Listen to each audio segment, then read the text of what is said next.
Welcome in, everybody, to Fantasy Pros. This is the Fantasy Football Podcast. It is me, Joey P, Joe Pisapia, and today it's time to begin the preparation. That's right. We're going to have our first big mock draft of the year. To help us run it is, of course, Pat Fitzmaurice, Matthew Freedman, and our special guest from theScore, my good friend and yours, Justin Boone. So we're going to go through a PPR 12-team 12 million round mock draft. No, it's not going to be that long. It's going to be great. We're going to have a great time here. We're going to start to see where some of these players that just got drafted might go, how we feel about the board. And this is just as important for all of you listening and watching as it is for us to draft against some other live people. So if you want to do this, then what are you waiting for? Go over to fantasypros.com/draftwizard or just download the Draft Wizard app. Start mock drafting now, or you can get into some rooms here in a multi-user draft software. Send the links to your friends, to your enemies, anybody you want, and you could start to mock draft and get prepared for the season, because we all know, before we know it, it'll be here. And gentlemen, we've got a fun group too, because we're also going to be using some of our listeners and watchers. If you want to watch the draft, and I know you do, make sure you do it on our YouTube channel. So subscribe to Fantasy Pros YouTube right now and click that little bell till it goes ding for notifications. Booney, I haven't talked to you in a while. Is this your first mock draft here of the post NFL Draft 2023 era? It's my first televised mock draft. I guess we could put it that way. No, I'm always tinkering. I'm always playing with it. Sometimes even on the Fantasy Pro site, you guys have an excellent one where you don't need to have 11 friends with you. You can just jump in and go against the computer and go against DCR and all that stuff. So I normally this time of year, I'm probably a little overconfident in my rankings. So I think it's good sometimes to do that and get a feel for where players are in ECR and, you know, where I'm way off versus the group, and decide whether I think I'm really right, or, you know, whether maybe I got something that I got to take a look at again and tweak it a little bit. But it's always fun to do this stuff. And I mean, great group here, like three of my favorites in the industry. So it's awesome to be on with you guys, even though our friend Debro is ducking me, and I want that on camera. He ducked me today. It's duly noted. Duly noted. And Friedman, you know, maybe we should consider that for our slogan this year for Draft Wizard. If you don't have 11 friends, you can draft with us at Fantasy Pros, right? I mean, let the robots be your friends, right? AI is taking over anyway. Yeah, I mean, I shouldn't be the person to weigh in on the marketing. That's not my specialty.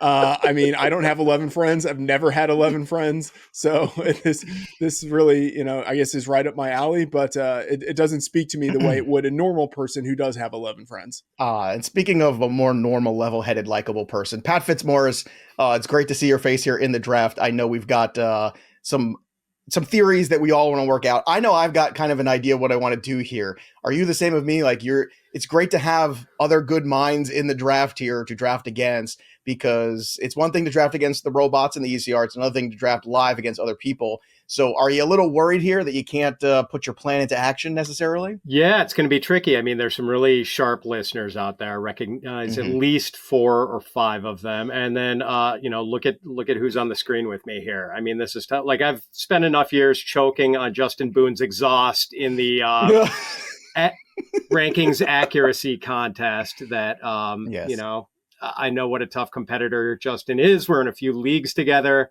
So this is going to be a challenge, to be sure. Yeah, and of course, Justin made sure that he put his Fantasy Pros #1 ranker trophy right there in our faces, just for all of us, right on camera. So again, 12-team PPR. I want to shout out all of our listeners here who are joining us. I am going to be drafting from the 1 spot. Pat Fitzmaurice is at 8. Freedman is at 9. Justin Boone took the 3 spot, so that should be a good time here. So for me, going into the draft last year, it was Justin Jefferson 1-1. I still feel like you can make that case for Justin Jefferson as I kick things off here with my first pick. But there's something that's starting to feel a little bit like maybe, just maybe, we're entering the Joe Burrow, Jamar Chase era. And, you know, as easy it is for me to just go ahead and take Justin Jefferson, I think that conversation between him and Chase is one to certainly continue to have back and forth. Of course, the draft software wants me to take Christian McCaffrey, and anybody knows me knows that I'm not going to do that. So go ahead, give me Jamar Chase. I'm going to start things off here. Chris is on the clock next with the 30 seconds. So Boone, as you are starting here for your third pick, what are you eyeing? Do I want to say? Do I want to let everyone know? You I don't can, want him because to Chris steal my can't see you players. live drafting. He For is me, in the it's shadows as you were drafting before you joined us, drafting from the shadows. For me, at this point in the draft, I don't really think you can make a mistake. I think, everybody at the top, I don't spend, and I've said this before, I don't spend nearly as much time on like the first round as I do on every other round, because first round, you're basically the only thing that's going to come back and hurt you is injuries, right? Like that's normally where you're going to have your flaws. So for me, I know you said that the software here is suggesting Christian McCaffrey, but Christian 9 McCaffrey seconds. remains my top guy. I know you got the great receivers up near the top, but McCaffrey last year, if you look at it, I think there was 10 games where he played more than 50% of the snaps for the 49ers. And luckily it auto drafted there. I was too busy talking, but I tried to give you the 9-second warning, but again, Justin Boone is going to boon wherever he can. But continue on. Fortunately, it took McCaffrey for me there. But if you look at the 10 games where he played at least 50% of the snaps for the 49ers, he was right up there. He was only behind 3 quarterbacks as far as most fantasy points per game. So I'm still with McCaffrey. I'm riding with him. I love that he's in that system, and I think they're going to use him a ton. And I want that. There's only a handful of running backs that give you that kind of ceiling. I was really looking forward to do that whole spiel. You can't screw up the first round, then auto pick somebody that you don't like. I was really hoping we'd get that moment. All right, Freedman, you're going to be coming up the rear here, so you've got some more time. Pat's going to be on next. So we have Christian McCaffrey going to Boone. Make sure you're not on auto pick, by the way, Booney. Eckler goes at 104, Bijan at 105 to Piggy, who obviously has been reading my tweets for the last month. Then we have Han Swolo, which is, after Freedman lifts a couple weights, what he likes to call himself. He takes Saquon Barkley at 106. Run Lynch is up next, taking Jonathan Taylor at 107. Fitzy, you're on the clock. I am going to go with Cooper Kupp here. And I'm not too worried about him coming off the injury. And I look at that Rams pass catching group. They really haven't added anything. And, we saw Cooper Kupp healthy. I mean, he was just getting a huge target share. I expect to see more of the same this year. So, full PPR, let's do it, man. How about 120 catches for Cooper Kupp in 2023? There you go. That would be nice. Matthew Freedman, you're at the 109. You made your selection pretty quickly, so let's talk about it. Yeah, I took Travis Kelce. If Cooper Kupp had been there, he probably would have been my pick. But, with him gone, Kelce's basically a wide receiver who plays the tight end position. If you just look at, what he's done the past 5 years, it's 1,300 yards very consistently, 8 to 10 touchdowns. I mean, you would love to be able to get that from a wide receiver, and you get it at tight end. And, outside of him, the tight end position can be very mercurial year to year. So I'm just happy to take Kelce where I can get him later in round 1, and then look to address the other positions coming back. Yeah, I love that pick, Kelce there. I have him in my top 5. I would have taken him in the top 5 for sure. And I'll go down with that ship. I know the age cliff's coming at some point for him, but I'll keep playing him. I'll keep drafting him until it actually happens.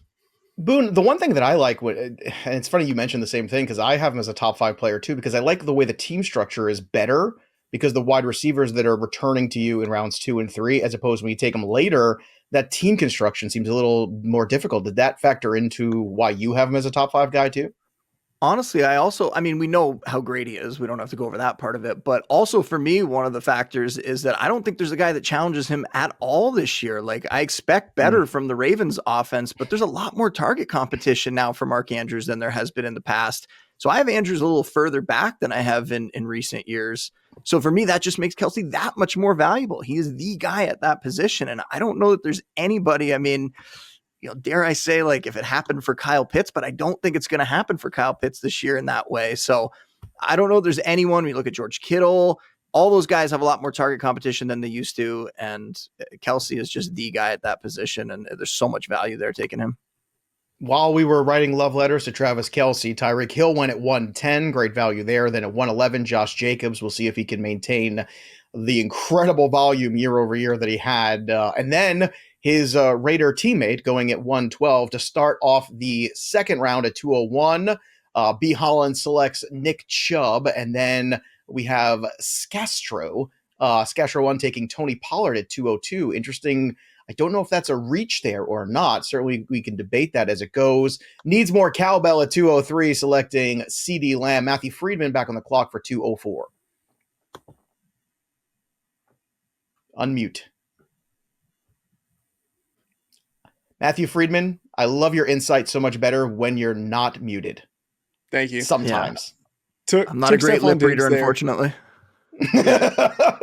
Took Stephon Diggs there. Wasn't going to let him fall all the way back down to Justin. But, I think there could have been a case made for Amon-Ra St. Brown, A.J. Brown. The thing is, I just wanted to lock in a wide receiver here because, I feel like last year in rounds 3 through 6, I could make a pretty compelling case for a lot of wide receivers in that range. And this year I'm looking at it and it feels like it's just a little more dangerous. Like it's easier to make the bear case for a lot of wide receivers in that range this year compared to last year, especially in a PPR format. So I just wanted to grab a wide receiver I felt pretty confident in with Stephon Diggs there in the second round. So happy to get him, but we will see what that does to my running back position later. Well, I would say this too. It's a heck of a start. Stephon Diggs and Travis Kelce's really nice core to build off of. Pat Fitzmaurice, you took one of my guys too at 205. Let's talk about Amon-Ra St. Brown, who you drafted. Yeah, I'm really leaning into the whole PPR thing, aren't I? And it was between Amon-Ra St. Brown and AJ Brown there. And boy, in full PPR, maybe if it was half, I might have leaned a little bit towards AJ. And the other thing, tell me if you guys agree with this. The Jameson Williams thing kind of swings me a little bit in full PPR past AJ Brown. Like that's kind of a decisive stroke, I think is, man, I mean, remember when like Amon-Ra St. Brown broke out and how there was no one else to catch passes for Detroit. I mean, it's not quite as sparse, the pass catching group in Detroit this time around, but he's still far and away going to be the alpha guy until Jameson Williams gets back and possibly even after JMO gets back. All right, let's continue on here with the rest of the picks after Amon-Ra St. Brown. Derrick Henry goes at 206. Hans Swolo at 207, selecting Mark Andrews in the second round. Ramondre Stevenson at 208. And then Rafi Baum at 209, selecting A.J. Brown. Oh, I was hoping he'll make it back to me. Justin Boone, you went with Garrett Wilson. Let's talk about it. Yeah, I got excited that A.J. Brown there got sniped right before my pick. So I was in the same boat. But Garrett Wilson came in last year, showed that he was a star, a potential superstar, earned a ton of targets. Now he's getting a quarterback upgrade. He did all that. I mean, he had his best games. We don't have to talk down about Zach Wilson. We know what that is. But he had his best games with Mike White and Joe Flacco. And even though Aaron Rodgers might not be the Aaron Rodgers of old, this is such a huge upgrade at the quarterback position. And I'm not as scared as most that, Randall Cobb is going to steal enough. Last year, there was an interview with Rodgers after they played the Jets. Might have been before, but around the time that they played the Jets. And he highlighted Garrett Wilson as a player that he really respected, that he loved what he brought. And now he gets to play with them. So Garrett Wilson is the new Devontae Adams, and we're going to see him be locked in up there. And even though I'm a little more worried about some of the receivers in this range, I love Garrett Wilson, and I think he's going to be a top 10 guy. Yeah, Jalen Waddle goes right before me. I was really hoping he would make it to me. He did not. So alas, do I want to have T. Higgins and Jamar Chase? Probably not. So I'm going to go ahead and take a running back here. I'm going to cross my fingers and hope that Breece Hall, by the time we get to August on this fictitious team, is healthy and going on his proper schedule. If so, I like the value there I'm getting. Then it's between looking for another wide receiver too. I've got the big boom guy here. It's now about the offenses I believe in. I just believe in the Eagles offense more than New Orleans at the end of the day, despite Olave being ahead. And I know it's telling me to take T. Higgins, but how many Bengals can I start with? I don't know. So Devonta Smith will be the other way I go. Chris is now on the clock at 3:02 to make this selection, and it's Patrick Mahomes. So the early QB going there certainly was in my brain as well. Boone, where do you want to go here for your third pick? Because I think you're taking the guy that I passed on.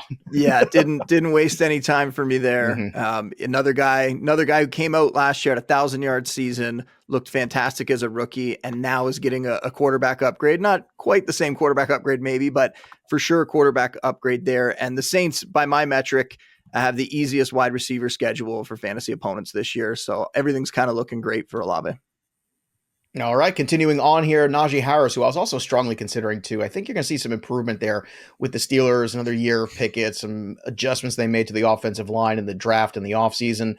That's an interesting selection too at 304. If news is bad on Breece Hall, I think Najee Harris is an interesting early, late second round pivot at running back. Hawkinson going next at 305, then Ken Walker at 306. Freedman, did that surprise you, a 306 pick for Ken Walker, considering that backfield looks a little dicey right now for Seattle? I mean, a little bit, but at the same time, if you are kind of committed to going running back early, I can see it, but I don't know. I probably would have gone with a wide receiver in that spot because he took Saquon in the first round, Mark Andrews in the second round. That to me, that feels like a position to address wide receiver. All right, T. Higgins was addressed for Team 307 for Run Lynch.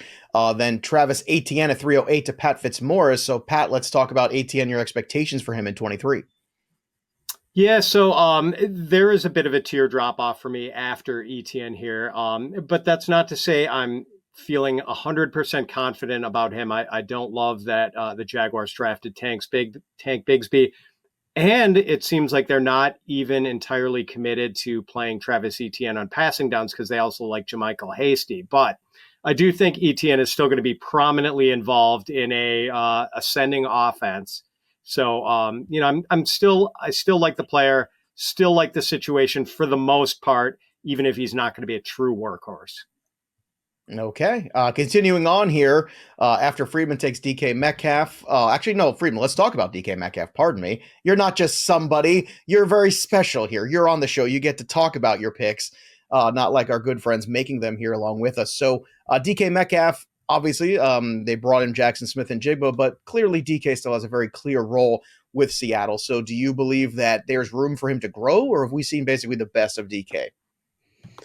Well, I think we've probably seen something close to the best of DK, but even if that is the case, like DK, what we've seen so far is pretty good.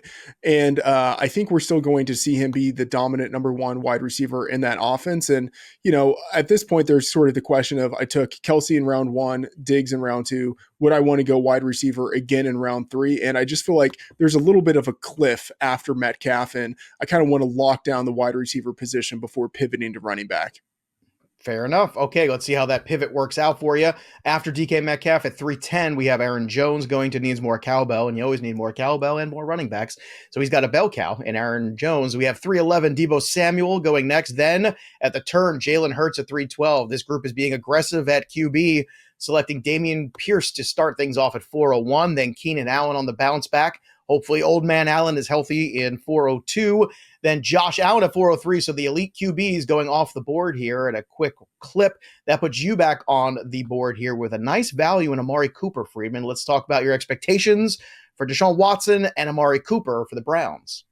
Yeah, I think Cooper is going to do something pretty similar this year to what he did last year. He's been a pretty consistent receiver his entire career. I would expect Watson not to be any worse than he was last year. And there's room for upside. I don't know if he's going to approach the guy that we saw in Houston, but maybe he does. And I'm certain he's not going to be as bad as he was last year. So, Cooper going with 3 wide receivers there in a row. I feel like there's some value there. And Cooper really is like the last of the wide receivers in this range that I would want to consider. So I feel like I've locked down the wide receiver position and then move on from there.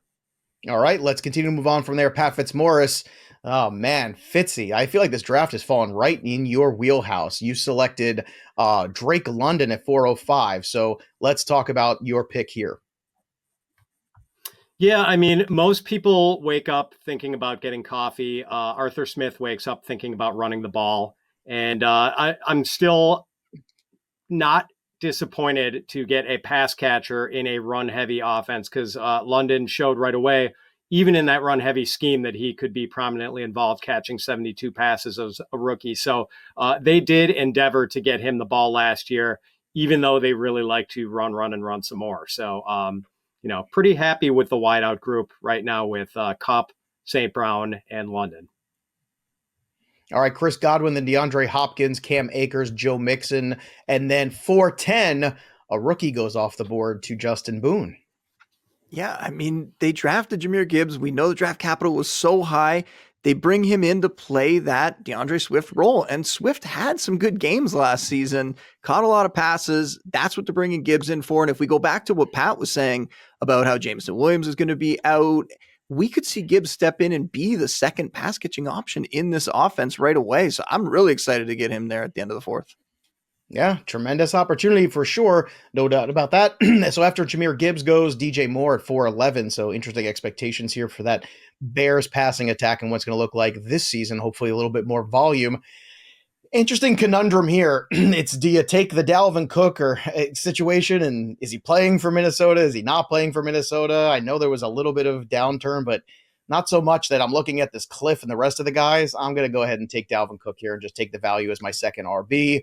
And looking ahead to, again, kind of in this group now of wide receivers, this feels like a bit of the clump, so to speak. So I'm looking for value. I've already got Jamar Chase, so I'm going to go ahead and stack Joe Burrow. And if I get that MVP season from Joe Burrow, chances are Jamar Chase is going to be a big part of that. So I'm going to go ahead and stack those two. So Chris is up next at 502. Boone, what are you looking for here in this 5th round pick here coming up? So I will say I kind of like what you did there at quarterback, because when I get to the point in draft, if there is a bit of a dead zone where I'm not really loving any of the picks, and right now, not super excited about some of those running backs, I don't think I'm willing to go quarterback there. And if I can find him before the clock runs out on me. Something tells me it rhymes with Schmanthony Schmitterson. Oh, no, it's not. It's Lamar Jackson. There you go. Go Lamar Jackson here for all the reasons I talked about when we mentioned Mark Andrews earlier, right? The fact that he's got all these new weapons, that you bring in Todd Monken. We figure that they're going to pass a little bit more this season. I think it's setting up for a big year for that Ravens offense, and everything goes through Lamar Jackson there. I thought long and hard about taking Lamar instead, just because the rushing equity and what he brings. It's just a matter of health for me. And if I have Burrow on the board, I'm going to still take Burrow ahead of him. I know some people disagree. Lamar's more the home run, or even Justin Fields, but I figured none of those quarterbacks are making it back to me. As you said, it's this weird dead zone of wide receiver and running back where you're not super thrilled about what's on the board. What's the rest of the board too? You had, again, people having to take guys like Rachaad White at 502. You took Lamar Jackson at 503, then Michael Pittman at 504. We really don't know what kind of passing attack Indianapolis is going to have quite yet. Terry McLaurin, what's Washington's passing game going to look like? We don't know. That's 505.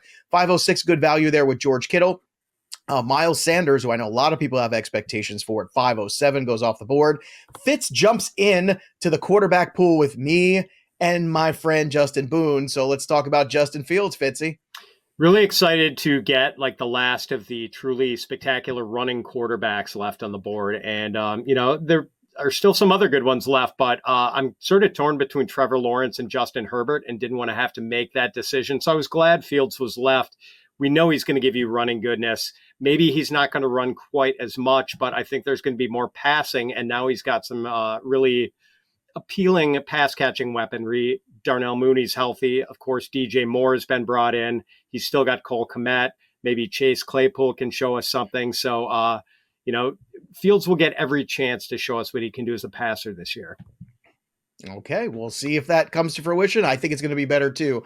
I agree with you. 509, interesting selection here. I know you needed some RB, so why was James Conner the guy for you and not, say, a J.K. Dobbins, Freedman?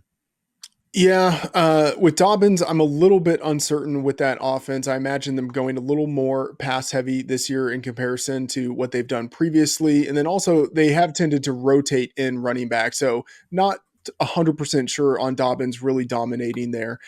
So James Conner was the guy almost by default, in part because Miles Sanders didn't fall to me.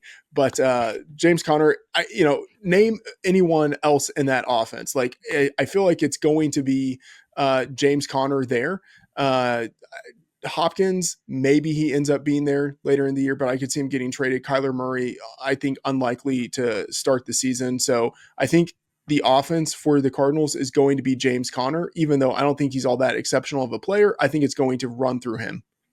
So Miles Sanders, had he been there, would be the pick for you. So you do think Miles Sanders can contribute familiarity with the offense and whatnot in this new situation he's in? Yeah, absolutely. And I think he's a better receiving back than what we've seen previously. And so, back with Deuce Staley, I think he's going to be a little bit more of a pass catcher out of the backfield. And I think in terms of just the offense, he's going to be the engine of that offense there in Carolina.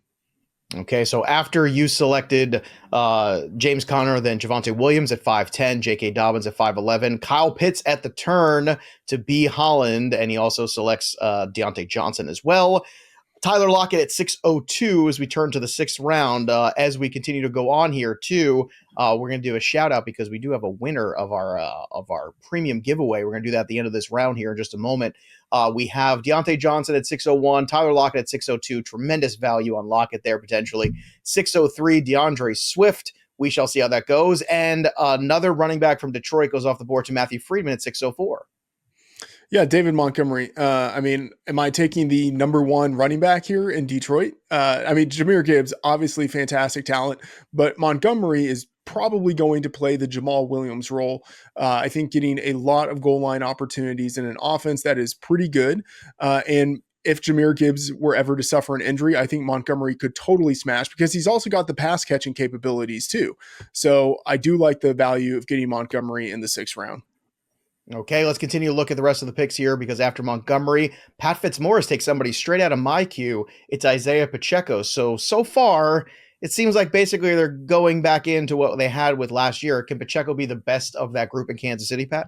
I think he can be as the primary early down guy. And I feel like Freedman and I were looking at the same running back cliff right there and, not wanting to go over that cliff like Thelma and Louise, because if we didn't take running backs there, I don't think we were going to be really happy about what was coming back to us the next time around. So, there were some other players I liked relatively there, but I think it was the time to take a running back. And give me the starting running back on, probably the most potent offense in the league. One of the most potent. There you go. Those good ecosystems. We always talk about that. After you took Pacheco, Dallas Goedert at 606, Mike Evans at 607, Jerry Jeudy at 608, Mike Williams at 609, and then Booney, you took Brandon Ayuk at 610. Yeah, give me pieces of that 49ers offense. I think there's a case to be made that Ayuk's the better fantasy player. Maybe not based on talent necessarily, but the fact that the production, I think when Christian McCaffrey showed up in San Francisco, Debo didn't really put up the same stats. So I love Ayuk, and he's been a guy that I've been on for a long time. Maybe I'm a little irrationally high on him, but somebody that I love grabbing on all my teams. Well, love is not rational. We all know that, Boone. Khalil Herbert goes next. And before we start the turn for my picks here, I just want to give a shout out to the winner of our contest who gets 1 year Fantasy Pros Premium. It's War Xander. So War Xander, congratulations. Get in touch with our customer support agents. You can do that mailbag at fantasypros.com. Again, hit us up mailbag at fantasypros.com with proof of your subscription to Fantasy Pros YouTube channel and your current fantasypros.com username. We'll get you all set up with your 1 year premium upgrade. War Xander getting it done. And if you want to get it done, again, just drop a comment below here on the draft or any YouTube channel show that you're watching here, Fantasy Pros, and make sure you subscribe because if you are, you could be the next big winner here this month. So let's continue on here with my picks, looking at the board here as we continue to move through the draft after Khalil Herbert goes at 6'11". This is that dicey time, and it's funny. I feel like we kind of do this every year until we really start to dig even deeper and deeper into players, but it starts to feel like now the talent pool is starting to get very dry. And you either start drafting talent or you start drafting lesser talent on good teams and hoping that translates. This is kind of, I feel like, that fork in the road moment. I'm going to go ahead when the draft kicks back up again. I'm going to go ahead and take Christian Watson. I don't know what Jordan Love's going to be. I know, Pat, you've probably lost sleep over what Jordan Love may or may not be here for the next season or several. But I'm going to go ahead and take the talent here, and I'm going to take a rebounding wide receiver in Calvin Ridley and just take the talent on the board and see how it goes. So now I've got several wide receivers on my roster along with Joe Burrow. So Jamar Chase, Devonta Smith, Christian Watson, Calvin Ridley. That's my grouping with Hall and Dalvin Cook with Mr. Joe B. So after Ridley goes off at 7:02, Chris is on the clock. Boone, you're up next. What are you hoping makes it to you? I might go tight end here. I might go Darren Waller. I like when a team makes a move to go out and trade and get somebody. And as much as we talk about that receiver core, and there's so many guys, but they haven't actually found a number one receiver. If I'm not getting one of the elite tight ends, and like I said, this year, I think there's only one elite tight end. I want a tight end that I think could be the top guy in his offense or one of the top two options. And I think Waller has a shot to do that. There you go. Waller falls to you after Treylon Burks goes at 7:02. I just worry about Waller being able to play. I mean, his last 2 years have been just massive incompletes. So that's the only tough sell. But hey, the upside pick. He plays, he does well. It's a huge value. If he doesn't, you're right back to square one with tight end. And I don't know if you missed too much necessarily, depending on what else is on the board at the time. 704, Justin Herbert goes next. Then 705, Christian Kirk. Fascinating to see. Boone, I want to ask you this question too. With the Jacksonville wide receivers, last year you had Zay Jones, you had Christian Kirk, you had Evan Ingram. How does Ridley working himself back in this grouping now with Trevor Lawrence affect the other guys and Ridley, in your opinion, too? Yeah, I think Ridley's still a wild card. People are getting very excited about him, but I think we're just going to see more inconsistency from them, right? They're going to have different guys having big weeks. It's not always going to be Christian Kirk, who I think benefited last year from kind of being the guy. Somebody like Evan Ingram, who had some really big games, especially in the second half of the season. We're just going to see those guys be a little more inconsistent. But overall, this offense is going to continue to get better. Trevor Lawrence is going to continue to get better, and we saw that from him last year. So it's still an offense that I think Pat mentioned before. It's an ascending group, and I want pieces of it for sure. Do you think that Ridley's a better flex guy than a wide receiver 3?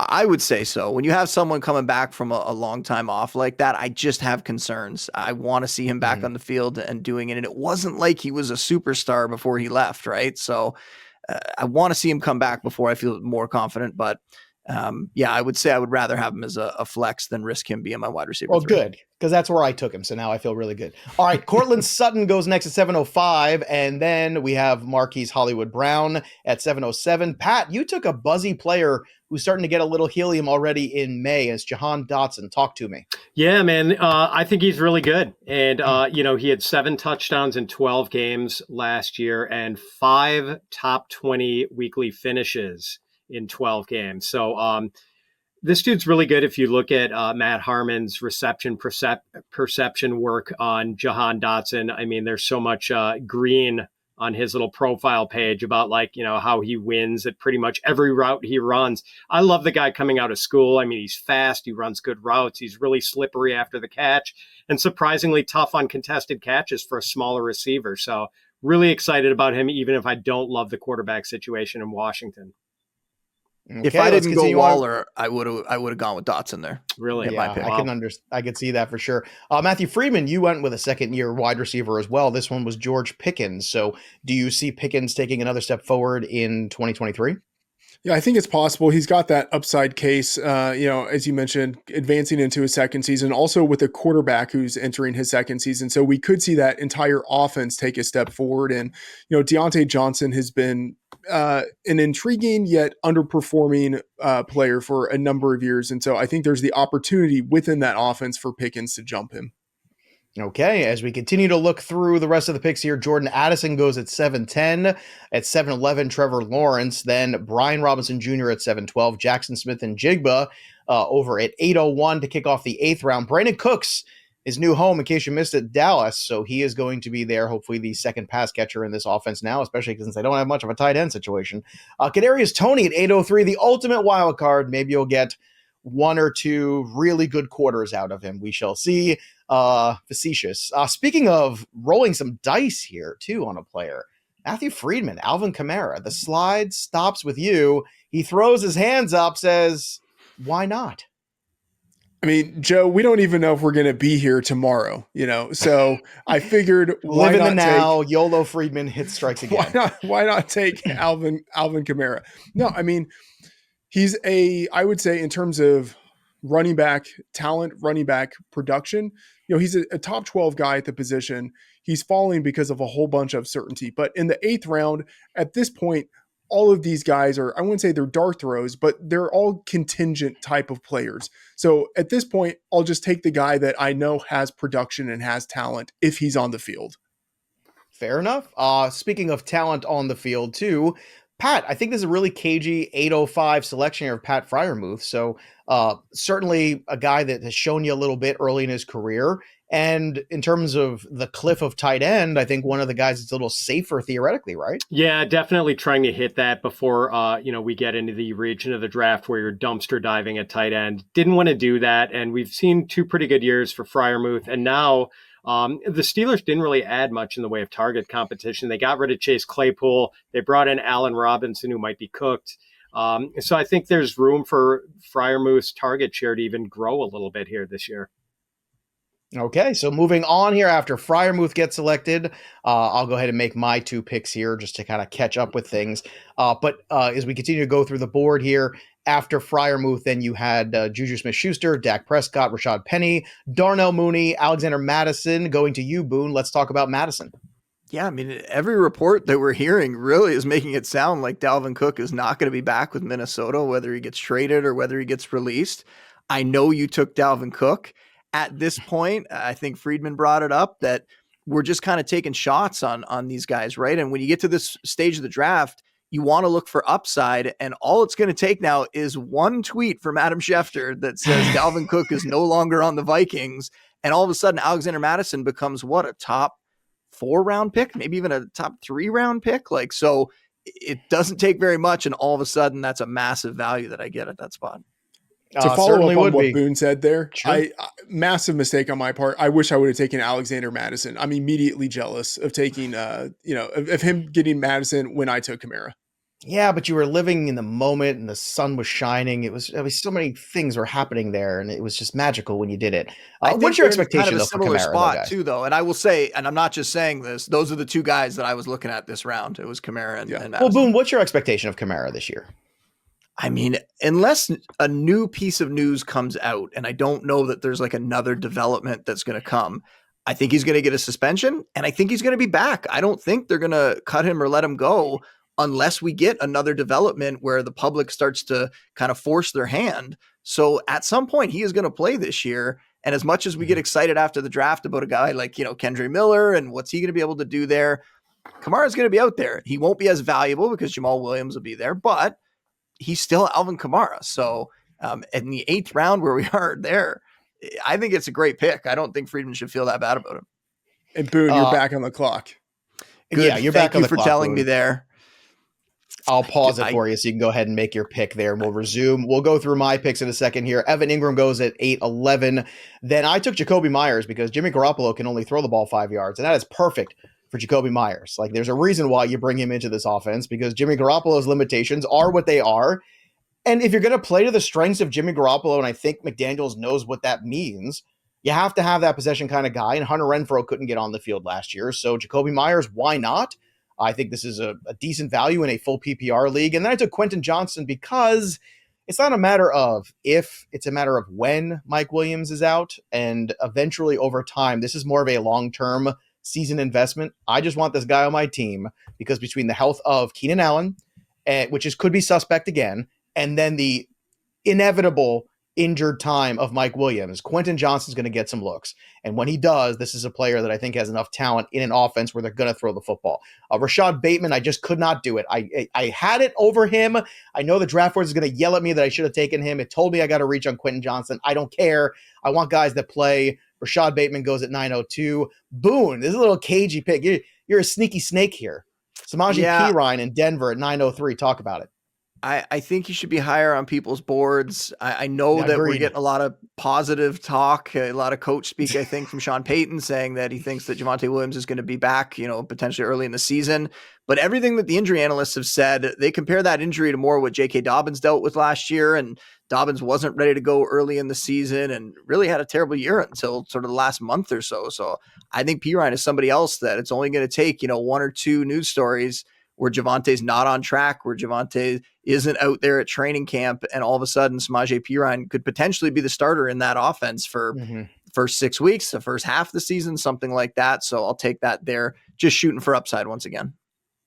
Samaje Perine looked pretty good in that role too with the Cincinnati Bengals when he had those moments there last year. David Njoku, 904, then at 905, Jameson Williams, there you go to Piggy. Piggy and I see a lot of the same players the same, so good job, Piggy. Deshaun Watson at 908 to Hans Swallow.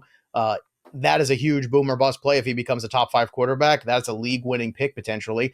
Antonio Gibson getting a lot of buzz, a little Ron Rivera saying, oh yeah, we want to get Antonio Gibson touches. Sure you do. I've heard that before. James Cook goes next to Pat Fitzmaurice, though. I want to talk about this one because he was the one that I was eyeing up. I didn't pull the trigger. You did. Tell me why. Yeah, Joe. Well, Ron Lynch really made the decision easier for me because I was trying to decide between Antonio Gibson and James Cook. Now that Ron Rivera has been informed that Antonio Gibson is on his roster, I was interested. But I went with, after he took that decision out of my hands, I went with Cook, who I like. I thought he seemed to become more comfortable in that offense as the season went on. I don't know if there's room for him to have a 60 or 70 catch season in the Buffalo offense because Josh Allen just does not dump off that often. But, Cook actually showed us something as a runner last year, too.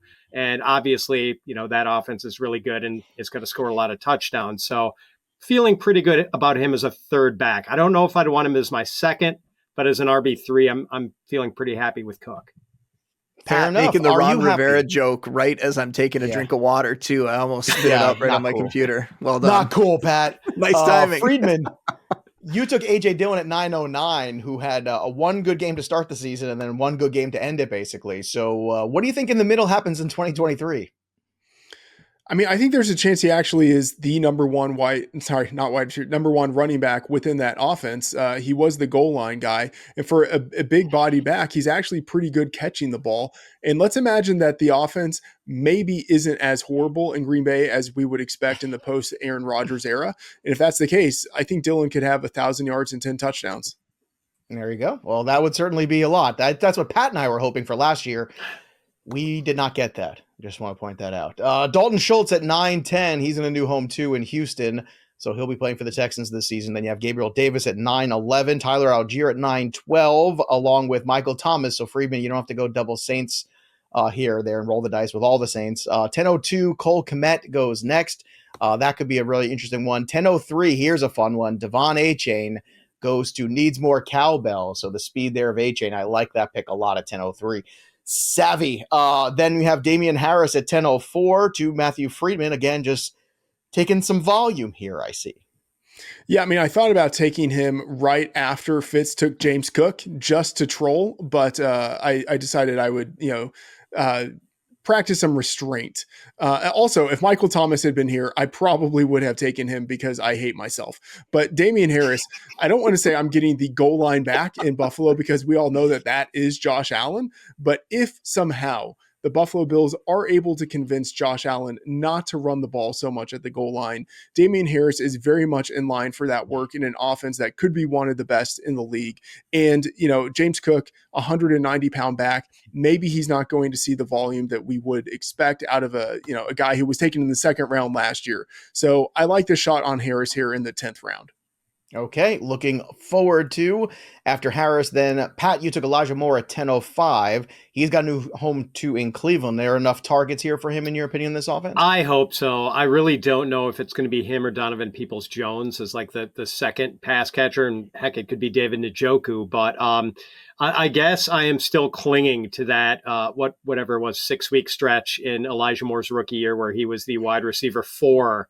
With bad quarterbacks throwing him the ball. But, as that gets further in the rearview mirror, it feels like I'm clinging to the wreckage of a shipwreck, but I'm still optimistic. I do think Elijah Moore's a good player, and I'm hoping that, maybe things click in Cleveland and he can sort of get his luster back a little bit. All right, let's see if Jamal Williams can bring his luster with him to New Orleans at 10-06. Then Alan Lazard, interesting value here in a full PPR, 10-07. Aaron Rodgers, he likes the buddy system. He brings his friends. 10-08, Geno Smith goes. Then Eli Mitchell at 10-09. Justin Boone, that's why I love having you on the show, because people, say, you say silly things sometimes, Joe. And I say, well, I think that Odell Beckham is worth a draft pick this year because they're paying him and because it seems like with a renewed spirit of Lamar Jackson and a new offensive coordinator, maybe it could be better return on investment than you think. And you took him at 10-10. Do you see it the same way, or is this just the Freedman theory of, hey, I recognize that name on the board, I'm going to take him? No, I think there's a couple things. In the 10th round, once again, we'll say it a million times, we're shooting for upside here. We know the last time we saw Beckham on the field, he was producing for the Rams before he got hurt, right? So I think the negative perception about him right now is just because the ridiculous storyline that he was going to come back and play last season when he had torn his ACL earlier in the year. There was no chance that he was going to come back late in the year and actually play. And if he did, he would have been terrible. So now he's going to be a year and a half, almost 2 years removed from that injury. He's not super old. It's not like we're talking about a guy that's like 33, 34 or something. He's not Julio Jones. There's still something left in the tank. And then going back to all the things we said about the Ravens offense, I like that. And then there's one more factor. a name, Odell Beckham, even if he starts the season off slow, I think I'd be able to trade him away to another manager, Sure. maybe someone more casual manager in the league that still believes in that name. So I think I could still get value if I decide early in the year that I don't think he has it. Very fair. Devin Singletary goes next to Houston. To Houston he goes, but he goes at 10-11. Then I decided to scoop in and take a couple running backs for some depth here. Ezekiel Elliott's going to sign somewhere. I don't know where. It's going to be somewhere. He'll probably fall in the end zone 8 times, so I'll take him at 10-12. At 11:01, Zach Charbonnet I'm also going to take because, again, it's just a weird situation, so I just want part of it because I know Seattle wants to run the football, and we'll see who kind of wins out. I wonder if Charbonnet is just the better back, and certainly at 11:01 as opposed to the third round value of Ken Walker, give me that all day long. I am so mad though because at 11:02 Chris just took Dalton Kincaid because I figured everyone's got tight ends. I'm going to take Kincaid in this next round. I'm going to be super smart. Nope. This is why our listeners are our listeners. They are super cagey there. So damn you, Chris. All right, let's go to Justin Boone, 11:03. What do you have for us? I'm going to go. There was between two guys for me. It was either Raheem Mostert or Deonta Foreman they were right kind of up there. The two guys that were much further than everyone else up my board. How could you contain yourself with those exciting players? I think that Mostert is going to start the year in the lead spot for Miami, and eventually he probably will get hurt. I think we got lucky that he played as many games that he did last season. So I think he's going to get hurt and lose that job, but I'll take that kind of value in the 11th round and see what I can get from him early in the year. And with Foreman, if I had gone that way, I don't know if I'm going to talk somebody else into a pick here, though, but I think there's a chance. We saw him produce last year, perform very well. I think there's a non-zero chance that he is the lead back in Chicago. And at this point in the draft, you might as well take a shot on that. Roschon Johnson, talented, but a day 3 pick, so no guarantees. There's something about it that I think that Foreman is going to get a shot to get a lot of carries in that offense, be the goal line back, and be a good fantasy producer. He might be. I like Roschon, though, so keep an eye on that backfield. That's another one of those cheap backfields to take advantage of and get 2 out of the 3 guys and hope it works out. Sky Moore at 11:04, Zay Flowers at 11:05, so Piggy continues to pound the pavement here. Jeff Wilson, the other counterpart, at 11:06. Zay Jones goes to Run Lynch at 11:07. That puts Pat on the clock at 11:08. Pat, what do you have? I'm going to take Kenneth Gainwell here. And man, I was really hoping Zach Charbonnet would fall to me, but you took care of that for me, Joe. And, I was also very interested in Raheem Mostert, but, Boone stole him off my plate. So, I had some interest in Deonta Foreman, but less so in a full point PPR league, because I think that's the one thing he's not going to do. There just aren't going to be any receptions for him. So unless they really commit to him as like the primary early down back, I'm not sure you're going to squeeze enough value out of Foreman in a PPR. Kenneth Gainwell, on the other hand, in that very ambiguous backfield, running behind a great offensive line, great offense, and he can catch passes. So I think he's going to have some role there. If anyone gets hurt, the role expands a little bit. He's going to be a little unpredictable, but I think he's a decent bye week type of back to have. All right, let's go to your pick here, Freedman. You took a wide receiver in Houston, Nico Collins. So what do you think about him and Stroud potentially in 23? Yeah, I mean, the theory here is that he's getting a massive quarterback upgrade. Brandon Cooks is no longer there. Robert Woods is there, but, Robert Woods, when we last saw him, he looked a little bit dusty. And so I think Nico Collins has a shot to be the number 1 wide receiver on the team, and he's a big athletic guy, so might as well take the shot there. Okay, what do you think of John Mechie's return as well, Freedman? Just curious how he might work himself back in there. I like Mechie, but I'm a little bit skeptical given the condition that he is returning from, and he's going to play in the slot primarily. So maybe he ends up being a little bit of a volume hog, but I'm kind of going with the guy who's actually, played some NFL snaps so far. See, in the full PPR, I think Mechie's a cagey late round pick in a deeper league because he's playing the slot, and that was his role in Alabama, man. He moved those chains. I mean, Jameson Williams was the big play guy, and John Mechie was the first down guy every time. So that's going to be an interesting shakeout for sure. Jalen Hyatt goes at 11:10. Then Jerick McKinnon, who's back again to ruin everything, 11:11. DJ Chark at 11:12. Then looking in the 12th round here, we have Kendre Miller going to the New Orleans Saints here, being drafted. He's at 1201. Then Deonta Foreman, who Boone was just talking about, goes at 12-2. Sam Laporta at 1203, the new Detroit tight end. So interesting selection here. Then Anthony Richardson, 1204. You did it. You pulled the trigger. How do you feel, Freedman? I feel great. Won the draft. Got my guy. In theory, I would have wanted to be able to get him later, but I knew that, just looking at the tool in here, you can sort by round or by roster. And so sorting by roster, I could see Run Lynch, who's after me in this round, and then, ahead of me coming back the next round. I could see that he also didn't have a quarterback, and I was just sort of assuming that Anthony Richardson was probably his guy. So I just wanted to go ahead and lock Richardson in before Run Lynch had a chance to get him. And those are the kind of tools that we have here at Fantasy Pros. And if you have premium subscription here at Fantasy Pros, again, you get all those insights extra with the league syncs and then the draft sync software too. So you can make those good decisions just like Matthew Freedman just did. Be like Matthew Freedman and go premium today. All right, let's go to the next pick here. Another one out of my queue and onto your team here, Pat Fitzmaurice. You already had a tight end. Why you got to be greedy like this? Yeah, I know. Because, Joe, we don't think about these things in May, but I know you guys have all experienced the agony of trying to replace a tight end in October on the waiver wire and just being appalled at what the options are. So I'm going to take care of that and just, back up Freiermuth. And I'm excited about Okonkwo. He looked so good last year. Plus there's not a lot of target competition in Tennessee. I mean, he could potentially have a really big target share and be like a tight end one. Yeah, I am not excited about the tight ends remaining when it comes to me. I just want to point that out there. But let's continue on because you sniped me, and then our good friend Justin Boone did the same thing. So before we get to Boone's pick here, as I continue to be irritable, Kirk Cousins goes at 1206, then Leonard Fournette 1207, Tua at 1208, Cordero Patterson at 1209, and then, of course, Greg Dulcich to you, Justin Boone. So there's no tight ends for me to play with now. Sucks. I like the player. I definitely do. I think he could be a top 10 tight end this year in that offense. Sean Payton has loved using tight ends in the past. I also, and this is a valid point, you don't want someone getting great value later in the draft like that, and I didn't want him getting back to you. So I'm happy that you have to deal with Mike Gesicki this season. Mm-hmm. All those nice things I said about all of you, I take them all back.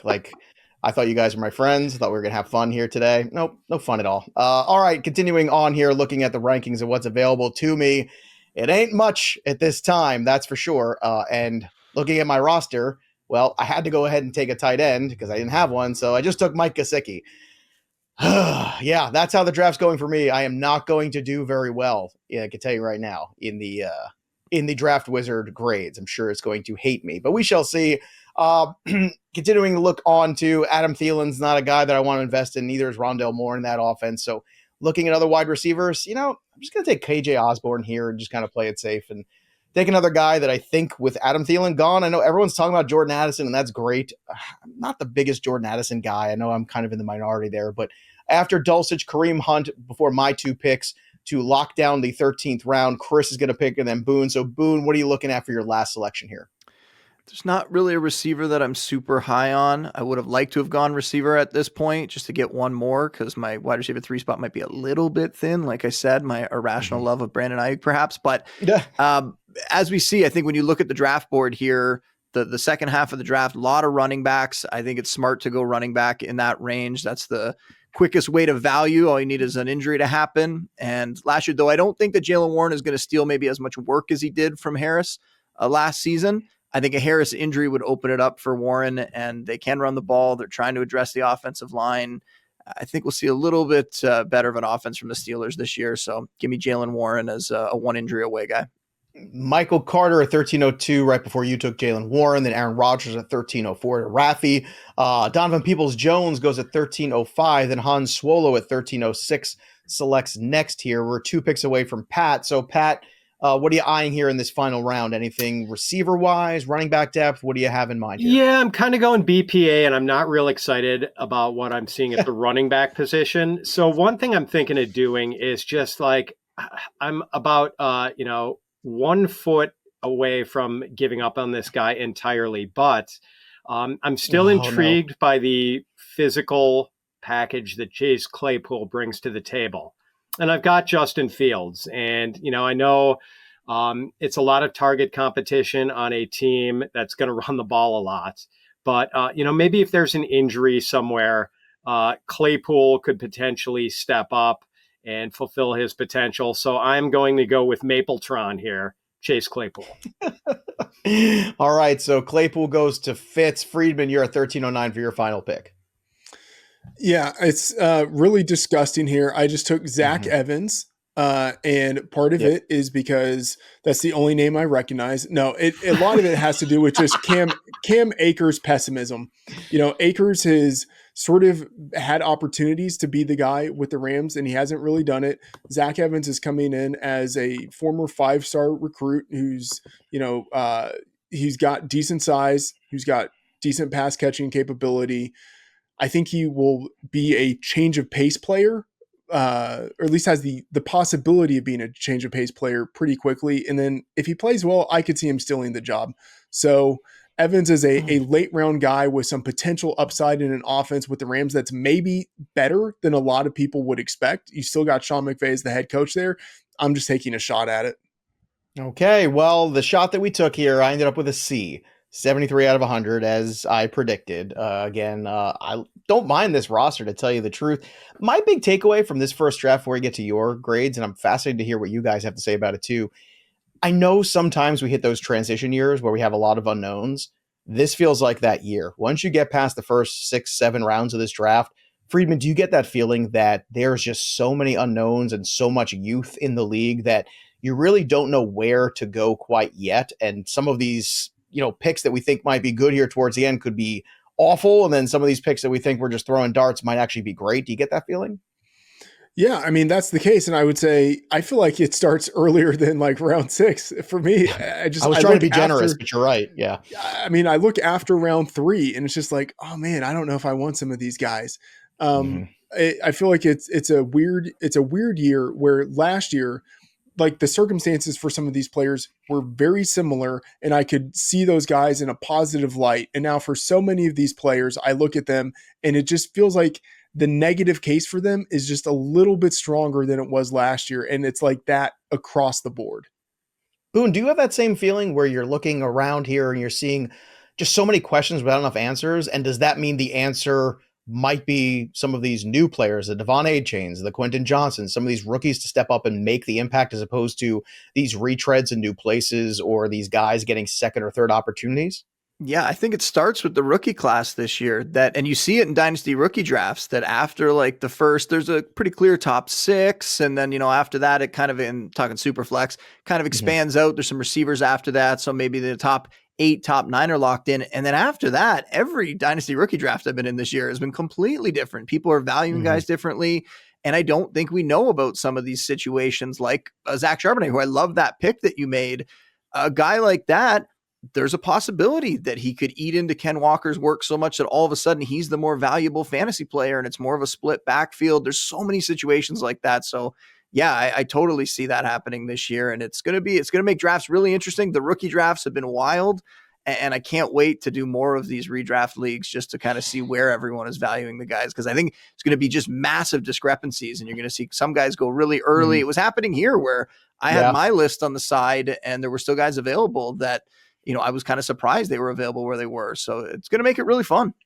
Congratulations from the insides to Run Lynch, who won the draft. So there you go. No reason to play it out. You're already the champion. So Run Lynch, congratulations. You're the big winner here today.